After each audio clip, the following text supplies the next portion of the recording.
আমাকে বাংলাদেশের 2 থেকে 3 কোটি 4 কোটি লোককে মেরে ফেলতে হবে, ঘরে ঘরে মেরে ফেলতে হবে। তাহলে তো সার্জিসের বাবাকেও মেরে ফেলতে হবে, কারণ সার্জিসের বাবা পঞ্চগড়ে আওয়ামী লীগের নেতা ছিলেন। হয়তো মারবে। তারপরে মাহফুজ আলমের বাবা তার চাচা আওয়ামী লীগের নেতা ছিল। তাহলে তো সবাইকে মেরে ফেলতে হবে।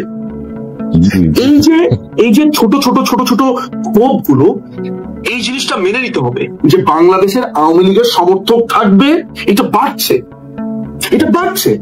আমি কিন্তু অনেকবার বলেছি, অনেক জায়গাতে বলেছি যে এই অন্যায় অত্যাচার, এই প্রত্যেকটা জিনিস আমাদের সমর্থক, যেমন ইসমাইল ভাই, আমি আপনাকে নিউ ইয়র্ক প্রবাসী এক ভদ্র মহিলার কথা বলতে পারি। আমি 27শে সেপ্টেম্বর আপনার নিউ ইয়র্কে গেছি, সেখানে জাতিসংঘের সামনে প্রোটেস্ট এবং আমাদের আরো কিছু ওয়াশিংটনে বেশ কিছু কাজ ছিল। সেখানে এক ভদ্র মহিলার কথা পার্টিকুলারলি বলতে পারি, 55 ইয়ার্স ওল্ড। তিনি আমাকে এসে আমার হাত চেপে ধরলেন। তিনি আমাকে বললেন যে ভাই, আমি আমার এই জীবনে আওয়ামী লীগ করিনি, আমি অনেক বছর আমেরিকায় থাকি, আমি ভোটও দেইনি, কিন্তু ভাই যেইভাবে বঙ্গবন্ধুকে অপমান করেছে, তিনি প্রধানমন্ত্রীর একচোট সমালোচনা করে নিলেন, কিন্তু তিনি পার্টিকুলারলি এসেছেন শুধু বঙ্গবন্ধুর জন্য। আচ্ছা, এইটা আমেরিকা বারবার এটা বলছে যে আপনাদের কোনো ক্ষতি করবো না, আপনাদের কিছু করবো না, আমরা আসলে চায়নাকে একটু চেক দেওয়ার জন্য তারা বলছে, কারণ চায়নার আধিপত্যটা তারা কমাতে চায়। এইটা প্রধানমন্ত্রী একটা সময় প্রধানমন্ত্রী মনে করলো যে তার হুইসেল ব্লো করা দরকার। উনি প্রচন্ড রেগে মেগে এটা সংসদে গিয়ে বলে দিল। মাননীয় প্রধানমন্ত্রীকে আপনারা জানেন, তিনি খুবই স্ট্রেট ফরওয়ার্ড একজন মানুষ, আমাদের মা খালাদের মতো। তাকে দূরতম টিপের মতো আপনার কখনো মনে হবে না। আপনি শেখ হাসিনাকে দেখলে আপনার কখনো মনে হয় যে তাকে ম্যাডাম ডাকি, তাকে ম্যাম ডাকি? আপনার মনে হবে যে ওনাদের মনে ফুপু ডাকা যায়, খালা ডাকা যায়, চাচি ডাকা যায়, এরকম মনে হয় না? তিনি মানুষটাই এমন। কোনোদিন যদি ব্যক্তিগত ভাবে তার সাথে কোনোদিন কথা বলেন, তাহলে বুঝবেন যে তিনি সিম্পলি একটা মাদার ক্যারেক্টার। তো এই মানুষটা কখনো চাননি যে তার বাংলাদেশটা আমেরিকার একটা ঘাঁটি হোক, কিন্তু উনি জানতেন যে আমেরিকাকে তিনি যদি একটা সুযোগ দেন। আপনাদেরকে আমি এটাও বলে রাখি যে বাংলাদেশে আমি বলবো আজকে এটা, যে বাংলাদেশে ইউরেনিয়ামের একটা বড় মজুদ আছে সিলেটে। এইটা নিয়ে প্রচুর আলাপ হয়েছে। সিলেটে ইউরেনিয়ামের একটা মজুদ আছে, এইটার দিকে এরা একটা শকুনের দৃষ্টি ফেলে রেখেছে। সেনাবাহিনী একটা দীর্ঘ সময় জায়গাটা গার্ড দিয়েছে। আমি জানি না আমার পড়াটা ঠিক হলো কিনা। একটা বড় ধরনের বাংলাদেশে একটা প্রাকৃতিক সম্পদের একটা ভালো জায়গা। আমেরিকার টার্গেট ছিল তাদের ডিপ সিটা দরকার, তাদের 2টা বন্দর দরকার, তাদের একটা বেস দরকার। এটা প্রধানমন্ত্রী দেবে না। তারা ইউনেস্কো 3rd 4th নম্বরে রেখেছে। বিএনপি কে দিয়ে তারা কথাবার্তা বলেছে, ওইভাবেও যায়নি। তাদের মেইন চয়েসের জায়গা ছিল আওয়ামী লীগ। আওয়ামী লীগ এটা শুনবে না, করবে না। ফলে আওয়ামী লীগকে 2018 সাল থেকে এদের বিরুদ্ধে লড়তে হয়েছে, নানান ভাবে লড়তে হয়েছে। আপনারা আজকে এগুলো শুনেন, আওয়ামী লীগকে তো অনেক জায়গাতে দোষ দেন, আওয়ামী লীগের জন্য কাঁদবেন একদিন। হয়তো আওয়ামী লীগের আমরা তো একটা ফেরেস্তার দল না যে আমরা ফেরেস্তা, আমাদের কোনো ভুল হতে পারে না। আমরা তো ইউটোপিয়ান, মানে ওই আদর্শের একটা জায়গাতে না যে আপনি যেটাকে ভালো মনে করছেন, খারাপ মনে করছেন, ওইটাই ঘটবে না। আমাদের দোষ আছে, ত্রুটি আছে। আমাদের দলে অনেক মানুষ এটাকে একটা ক্যাপিটালিজমের জায়গা মনে করেছে, বুর্জোয়াদের একটা জায়গা হয়েছে। প্রলেতারিয়াতদের কথা আমরা মনে করিনি, আমরা মেহনতি মানুষের কথা মনে করিনি, কৃষকদেরকে অনেক ক্ষেত্রে, সব ক্ষেত্রে আমি বলবো না, কে পার্টিকুলার জায়গাতে। কিন্তু মাননীয় প্রধানমন্ত্রী তিনি তো তার চেষ্টা সর্বোচ্চ করেছেন। কিছু মন্ত্রী, কিছু এমপিস, তাদের কারণে হয়তো আমরা সাফার করেছি, আমরা দ্যাটস ভেরি ট্রু। কিন্তু এটা তো ঠিক, ওভারঅল বাংলাদেশ আওয়ামী লীগ চেষ্টা করেছে। তো বাংলাদেশ আওয়ামী লীগ এদেরকে ঠিকিয়ে রেখেছে একটা লম্বা সময় পর্যন্ত। এই আপনাদের ঘাড়ে পাড়া দিয়ে, অর্থাৎ এই কোটার জিনিসটা দিয়ে ওরা দেখলো যে এটাই টাইম এইটাকে ফুয়েল করা। এবং এই জিনিসটা ওরা জানতো যে এইটাকে যদি উইদিন 3-4 ইয়ার্স এর ভেতরে আমেরিকা এখানে ঢুকতে না পারে, তাদের জন্য প্রবলেম। বিকজ বাইডেন প্রশাসন এই জিনিসটাকে করতে চেয়েছিল। ফলে আপনাদেরকে ব্যবহার করে, এই কোটাকে ব্যবহার করে, কোটা যদি না হতো, সে কোটার ব্যাপারটা আমরা সমাধান করে ফেলেছি 5 দিনের মধ্যে। ঠিক তার পর তারা যে অ্যাটাকটা করতো সেটা হচ্ছে আশুলিয়াতে শ্রমিকদেরকে দিয়ে। আমাদের কাছে সেই তথ্যটা ছিল। আমি ব্যক্তিগতভাবে জানি যে চিটাগং, ইপিজেড, তারপরে সাভার, আশুলিয়াতে তারা কি ধরনের পরিকল্পনা করছে। এবং আপনি জানেন যে বাংলাদেশে একটা কঠিন সিআইএর এজেন্ট আছে, কল্পনা আক্তার, তার নাম খুঁজে নিবেন। এই কল্পনা আক্তারকে, ভয়ঙ্কর রকমের এক সিআইএর দালাল, এদেরকে দিয়ে নানান ভাবে চেষ্টা করছিল যে শ্রমিকদের একটা অসন্তোষ করবার জন্য। তরুণদেরকে ছাড়া এই বাংলাদেশ গড়া যাবে না। আমি যদি গো ধরে বসে থাকি যে ব্র্যাকের ওই ছেলেটা আন্দোলনে গেছে, ওকে আমি মেরে ফেলবো, ও আমাকে গালি দিয়েছে, ওকে আমি কেটে ফেলবো ক্ষমতায় গেলে, তাহলে আর রাজনীতি করার আমার দরকার নেই। Listen, you can not make everyone your enemy, এবং আমরা এটা করবো না, এটা করা যাবে না। আমি রাজনীতি করি, আমাকে তো গালি দিবে, আরে আমাকে সমালোচনা করবে না, ওই ধৈর্য আমাকে রাখতেই হবে। এবং মাননীয় প্রধানমন্ত্রী শেখ হাসিনা খুবই ডিটারমাইন্ড, সামনের আওয়ামী লীগ একটা ম্যাজিক্যাল আওয়ামী লীগ হবে, একটা জাদুকরী আওয়ামী লীগ হবে। তৃণমূল হবে আওয়ামী লীগের প্রধানতম শক্তি, শ্রমিক মেহনতি মানুষ বাংলাদেশের আওয়ামী লীগের প্রধানতম শক্তি, ৭২-এর সংবিধান বাংলাদেশ আওয়ামী লীগের প্রধান চালিকা শক্তি। তরুণদেরকে ছাড়া এই বাংলাদেশ গড়া যাবে না। আমি যদি গো ধরে বসে থাকি যে ব্যাকের ওই ছেলেটা আন্দোলনে গেছে, ওকে আমি মেরে ফেলবো, ও আমাকে গালি দিয়েছে, ওকে আমি কেটে ফেলবো ক্ষমতায় গেলে, তাহলে আর রাজনীতি করার আমার দরকার নেই।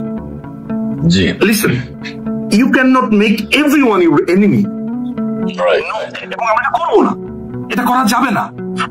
আমি রাজনীতি করি, আমাকে তো গালি দিবে, আরে আমাকে সমালোচনা করবে না, ওই ধৈর্য আমাকে রাখতেই হবে।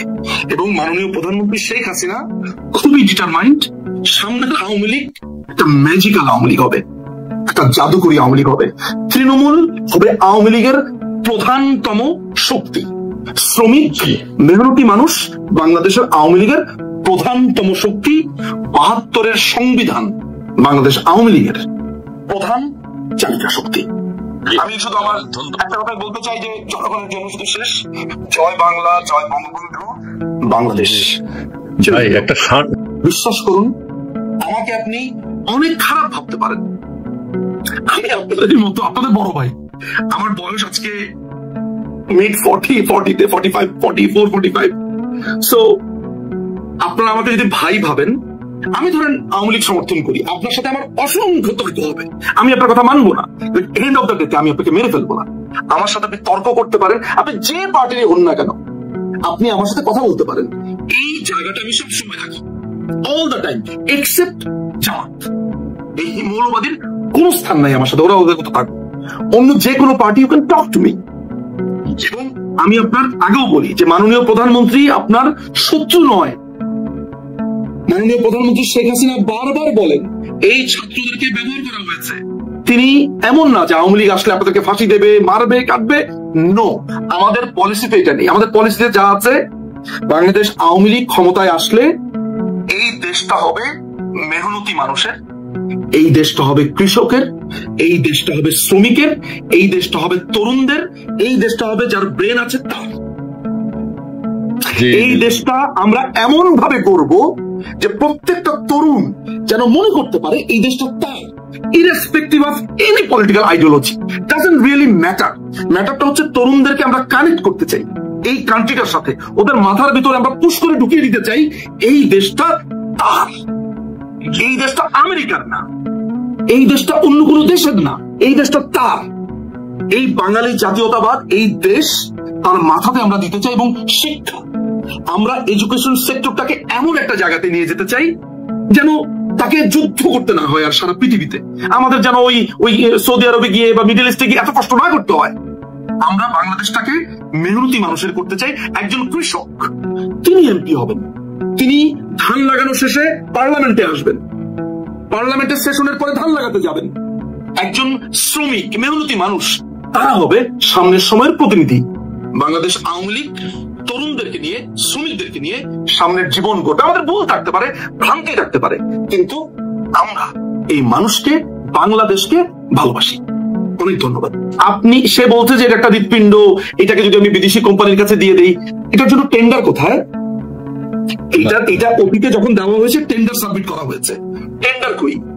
এটার জন্য আমরা কি কোটেশন, আমরা আমাদের যারা এটাকে করবে তারা কেন শ্রেষ্ঠ, এটা বাংলাদেশের মানুষ কিভাবে জানবে? এটার জন্য কোনো ওপেন প্ল্যাটফর্মে ঘোষণা দেওয়া হয়েছে? এই ডিপি ওয়ার্ল্ড কারা, তারা কিভাবে আমাদেরকে সার্ভিস দিবে, তারা যে আমাদের লোকাল লোকদেরকে এমপ্লয় করবে, কিভাবে এমপ্লয় করবে, তাদেরকে ট্রেনিং কিভাবে দেবে, ট্রেনিং দেওয়ার পদ্ধতি কি, তারা আমাদের কন্টেনারকে কিভাবে ডিল করবে, তারা আমাদের দেশকে লভ্যাংশ কত দিবে, কত নিবে, তাদের সাথে কি ডিল হয়েছে, তারা আমাদের এটার ম্যানেজমেন্ট পরিকল্পনাটা কি, এটা কাকে জানিয়েছে, এটা কোন বিডের মাধ্যমে হয়েছে, তার থেকেও ভালো আছে পৃথিবীতে, তাই না? ডিপি ওয়ার্ল্ডের থেকে তো পৃথিবীতে আরো ভালো আছে। তার কোটেশন কি? বাংলাদেশের কোন কর্পোরেশন বা প্রাইভেট প্রতিষ্ঠানের কি ওরকম সক্ষমতা আছে, সেটা কি আমরা জানি? বা এখানে কারা রিক্রুটেড হবে, কত টাকা বিনিয়োগ হবে, কিভাবে হবে, আমি কিচ্ছু জানি না। আরে ভাই, এটা তো আমার দেশের সম্পদ। আমাকে ঠিক আছে আপনি ডিপি ওয়ার্ল্ডকে দেন, আমাকে তো জানতে হবে, আমাকে এও জানতে হবে আপনি করিডোর কেন দেবেন, কি কারণে দেবেন। মানবিক সাহায্য, এই মানবিক সাহায্য আপনি কেন দেবেন, কি মানবিক সাহায্য দেবেন, কেন মানবিক সাহায্য প্রয়োজন, আরাকান আর্মির সাথে আপনার কেন সম্পর্ক, মিয়ানমারের সাথে জান্তার সাথে কথা বলেছেন কিনা, তারপর স্টেক হোল্ডারদের সাথে কথা বলেছেন কিনা। সো কোন ধরনের অ্যাকাউন্টেবিলিটি নেই। আমি বারবার ধরে নিচ্ছি আমরা খারাপ, আমরা খারাপ, কিন্তু ভাই দেশে তো সাধারণ মানুষ আছে, ওদেরকে জিজ্ঞেস করেন। আমি না হয় খুবই খারাপ, আমার সাথে কথা বলার দরকার নেই।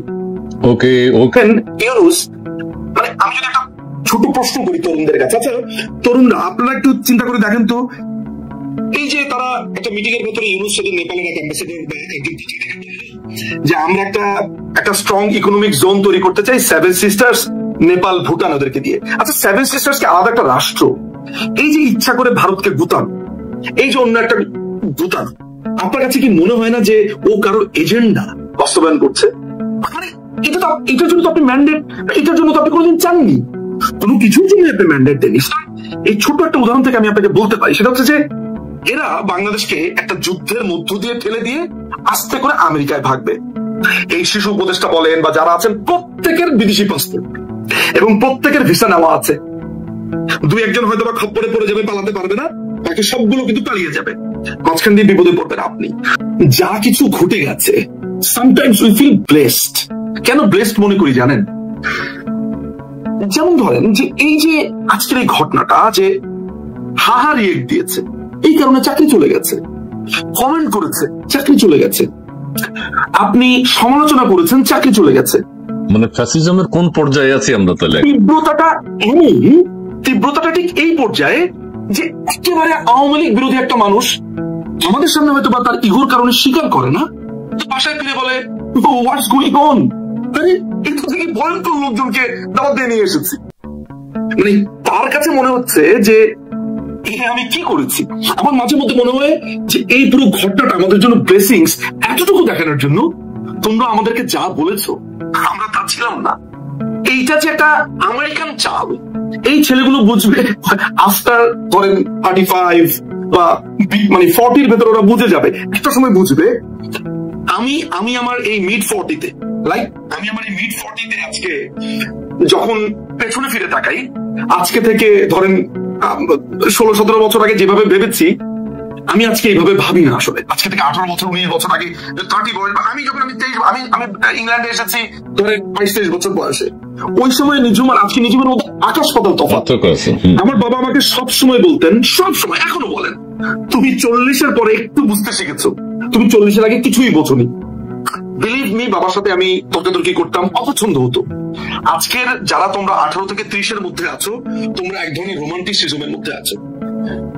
এই যে একটা লাইক দেওয়ার কারণে, একটা কমেন্টের কারণে একটা ভদ্রলোকের চাকরি চলে গেছে, আমি ধরে নিচ্ছি যে সে চরমভাবে আওয়ামী লীগের সমর্থক।